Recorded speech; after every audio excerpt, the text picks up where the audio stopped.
Hello students, welcome back to our channel SP children world. ఈరోజు మనము ఈ వీడియోలో 10th class Hindi new text book Sparsh నుంచి పద్యఖండ్లో ఆత్మత్రాన్ అనేటువంటి లెసన్ గురించి మనము తెలుసుకుందాము. ఈ ఆత్మత్రాన్ जो पाठ है यह कविता पाठ है और इस कविता के कवि రవీంద్రనాథ్ ఠాగూర్ हैं.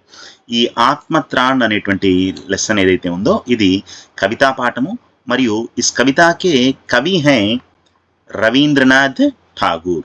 రవీంద్రనాథ్ ఠాగూర్ గారి ద్వారా రచించబడినటువంటి ఈ ఆత్మత్రాన్ అనేటువంటి లెసన్ గురించి మనము తెలుసుకుందాము.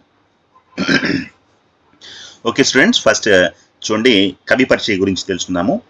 6 मई 1861 को बंगाल के एक संपन्न परिवार में जन्मे रविंद्रनाथ ठाकुर नोबेल पुरस्कार पाने वाले पहले भारतीय हैं. అంటే 1861 మే 6వ తేదీన బంగాల్ అంటే కోల్కతాలోని ఒక సంపన్న పరివార్, సంపన్న అర్థం ధనీ పరివార్, ఒక ఉన్నత కుటుంబంలో ధనవంతుల కుటుంబంలో జన్మించినటువంటి రవీంద్రనాథ్ ఠాగూర్ గారు నోబెల్ పురస్కార్ పొందినటువంటి మొదటి భారతీయుడు. ఇన్కి శిక్షా దీక్ష ఘర్ పర్ హుయి హై. శిక్షా దీక్ష అంటే విద్యాభ్యాసము. ఇతని యొక్క విద్యాభ్యాసం మొత్తం కూడా ఇంటిలోనే జరిగింది. ఘర్ పర్ హీ హుయి హై. छोटी उम्र में ही स्वाध्याय से अनेक विषयों का ज्ञान अर्जित किया. छोटी उम्र में అంటే చిన్న వయసులోనే ఈ రవీంద్రనాథ్ ఠాగూర్ గారు స్వాధ్యాయ అంటే అతను తనంతట తానుగా స్వాధ్యాయ్, ఎవరి యొక్క స్కూల్కి వెళ్లకుండా ఇంట్లోనే తన సొంతంగా అనేక విషయం కా జ్ఞాన్ అర్జిత్ కియా హై. అనేక విషయాల మీద జ్ఞానాన్ని అర్జన్ కియా హై, సంపాదించారు. జ్ఞానాన్ని తను సంపాదించడం జరిగింది. ఎవరు స్కూల్కి వెళ్లకుండానే తనంతట తానుగానే అనేక విషయాల మీద జ్ఞానాన్ని ఈయన పొందడం జరిగింది. बैरिस्ट्री पढ़ने के लिए विदेश भेजे गए हैं लेकिन बिना परीक्षा दिए ही लौट आए. बैरिस्ट्री पढ़ने के लिए, बैरिस्ट्री का अर्थ है లా, ఎల్ఎల్బి చదవడం కోసము ఈయనని విదేశాలకు పంపడం జరిగింది. లేకిన్ బినా పరీక్షా దియే హి లౌట్ ఆయే, కానీ ఈయన పరీక్షలు రాయకుండానే తిరిగి ఇక్కడికి రావడం జరిగింది. ఓకే స్టూడెంట్స్, ఇక్కడ రవీంద్రనాథ్ ఠాగూర్ గారు ఎక్కడ జన్మించారు? కలకత్తాలోని ఒక ధనవంతుల కుటుంబంలో జన్మించారు. ఈయన మొదటి నోబెల్ బహుమతి పొందినటువంటి భారతీయుడు. ఈయన విద్యాభ్యాసం అంతా కూడా ఎక్కడ జరిగింది అని అంటే ఇంట్లోనే జరిగింది. ఆయన సొంతగా అనేక విషయాల మీద జ్ఞానాన్ని తనంతట తానుగానే సంపాదించడం జరిగింది. తర్వాత లా కోర్స్ చేయడం కోసం ఆయనకు విదేశాలకు పంపిస్తే ఆయన ఏం చేశారు అని అంటే ఎగ్జామ్స్ రాయకుండానే తిరిగి ఇంటికి రావడం జరిగింది. నెక్స్ట్ पैराग्राफ చూడండి. రవీంద్రనాథ్ की रचनाओं में लोक संस्कृति का स्वर प्रमुख रूप से मुखरित होता है. అంటే రవీంద్రనాథ్ ఠాగూర్ గారి యొక్క రచనల్లో లోక్ సంస్కృతి అంటే జానపద సంస్కృతి అనేటువంటి యొక్క స్వర్ ప్రముఖ రూప్ సే ముఖరిత్ హోతీ హై. ముఖరిత్ హోనా అంటే వ్యక్తి హోతా హై. రవీంద్రనాథ్ ఠాగూర్ గారు తన యొక్క రచనల్లో జానపద సంస్కృతికి సంబంధించినటువంటి విషయాలను ఎక్కువగా రాయడం జరుగుతుంది. అటువంటి విషయాలను ఈయన రాయడం జరుగుతుంది. ప్రకృతి సే ఇన్హే గహరా లగావుతా. ఈయనకు ప్రకృతి పట్ల ఎక్కువ అమితమైనటువంటి ఇంట్రెస్ట్ అనేటువంటిది. ఈయనకు ప్రకృతి అంటే చాలా ఇష్టం. గహరా అంటే డీప్, చాలా లోతైనటువంటి అనుబంధం అనేటువంటిది ఉంది. ప్రకృతి పట్ల ఎక్కువగా ప్రేమిస్తూ ఉంటారు. ఇన్హోనే లగ్భగ్ 1000 కవితాయే ఔర్ 2000 గీత్ లిఖే హై. ఈయన రవీంద్రనాథ్ ఠాగూర్ గారు 1000 కవితలు మరియు 2000 వరకు గేయాలు, సాంగ్స్ రాయడం జరిగింది. चित्रकला, संगीत और भाव नृत्य के प्रति इनके विशेष अनुराग के कारण रविंद्र संगीत नाम की एक अलग धारा का ही सूत्रपात्र हो गया है. చూడండి ఇక్కడ ఈయనకు రవీంద్రనాథ్ ఠాగూర్ గారికి చిత్రకళ అంటే ఆయనకు పెయింటింగ్ మీద, అదేవిధంగా మ్యూజిక్ సంగీతం మీద, భావ నృత్య అంటే డ్యాన్స్ పట్ల ఈయనకు విశేష అనురాగ్ అంటే ఏంటి అని అంటే ఆయనకి ప్రత్యేకమైనటువంటి ఇంట్రెస్ట్ అనేటువంటిది, స్పెషల్ ఇంట్రెస్ట్ అనేటువంటిది ఈ యొక్క పెయింటింగ్ పట్ల, మ్యూజిక్ మీద, డ్యాన్స్ పట్ల ఆయనకు ఎక్కువ ఇంట్రెస్ట్ ఉండడం వలన ఈయన రవీంద్ర సంగీతము అనేటువంటి ఒక ప్రత్యేకమైనటువంటి ఒక సంస్థను ఆయన సూత్రపాత్ర हो गया है సూత్రపాత్ర होना అంటే షురూ కియా है ఆయన స్టార్ట్ చేశారు ఒక ఇన్స్టిట్యూట్ అనేటువంటిది పెట్టి పెయింటింగ్ మ్యూజిక్ డ్యాన్సు అన్నిటి మీద సంబంధించినటువంటి ఒక స్కూల్ని ఆయన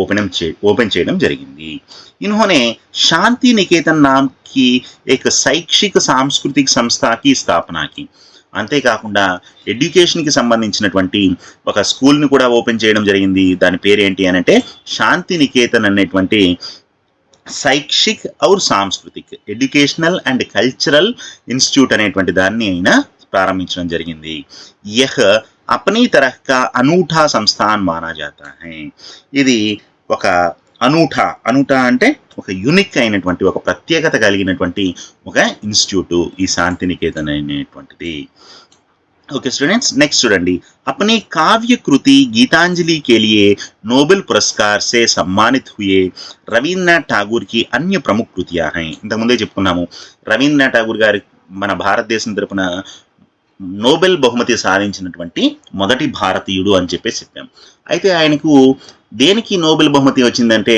తను రాసినటువంటి గీతాంజలి అనేటువంటి నవలకు గాను అనేటువంటి కవితకు గాను ఈ నోబెల్ పురస్కారం అనేటువంటిది రావడం జరిగింది ఇక రవీంద్రనాథ్ ఠాగూర్ గారి యొక్క మిగిలిన ముఖ్యమైనటువంటి రచనలు ఏంటి అని అంటే నైవేద్య అనేటువంటిది పూరబి బలాక క్షణిక चित्र और सांध्य गीत काबुली वाला और सैकड़ों अन्य कहानियां ఈయన నైవేద్య అనేటువంటిది పూరబి బలాక క్షణిక చిత్ర और సంధ్యా గీత్ కాబూలీ వాలా అనేటువంటివి కాకుండా ఇంకా వందలాది కథలు కూడా రాయడం జరిగింది అంతేకాకుండా కొన్ని నవలలు కూడా రాశారు ఏంటి అని అంటే గోరా గరే బాయిరే और రవీంద్రకే నిబంధ్ ఇవన్నీ కూడా ఇతని యొక్క రచనలు ఓకే స్టూడెంట్స్ ఇది రవీంద్రనాథ్ ఠాగూర్ గారు యొక్క కవి పరిచయం అనేటువంటిది ఈయన రాసినటువంటి లెసన్ పేరు ఏంటి అని అంటే ఆత్మత్రాన్ ఇది ఈ కవితకు సంబంధించినటువంటి కవి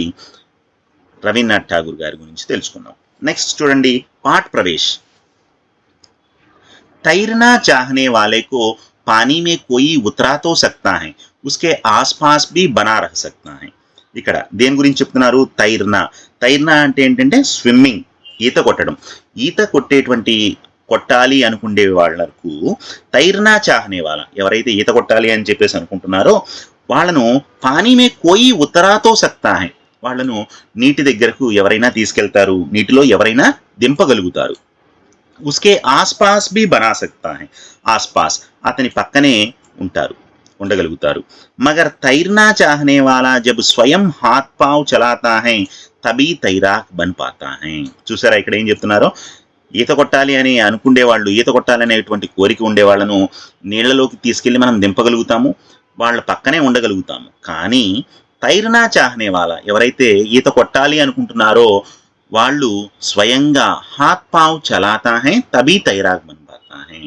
వాళ్ళు నీళ్లలోకి దిగిన తర్వాత వాళ్ళు ఏం చేయాలి చేతులు కాళ్ళను కదిలించాలి ఈత కొట్టాలి అప్పుడే వాళ్ళు ఈతగాడు అవుతారు స్విమ్మర్ అవుతారు అంతేగాని కేవలము మనం తీసుకెళ్లేసి నీటిలో దింపడంతో అయిపోదు వాడికి నేర్చుకోవాలి అనేటువంటి ఇంట్రెస్ట్ వాడు ఉండాలి చేతులు కాళ్ళను కదిపి ఈత కొట్టడం అనేటువంటిది నేర్చుకోవాలి उसी प्रकार అదే విధంగా చూడండి ఇక్కడ ఇంకొక ఎగ్జాంపుల్ చెప్తున్నారు परीक्षा देने जाने वाला जाते समय बड़ों से आशीर्वाद की कामना करता ही है बड़े आशीर्वाद देते भी हैं लेकिन परीक्षा तो उसे स्वयं ही देनी होती है చూడండి ఇక్కడ ఇంకో ఎగ్జాంపుల్ చెప్తున్నారు దేని గురించి చెప్తున్నారు అంటే ఇందాకేమో తైర్నా చాహనే వాలా గురించి చెప్పారు ఇప్పుడు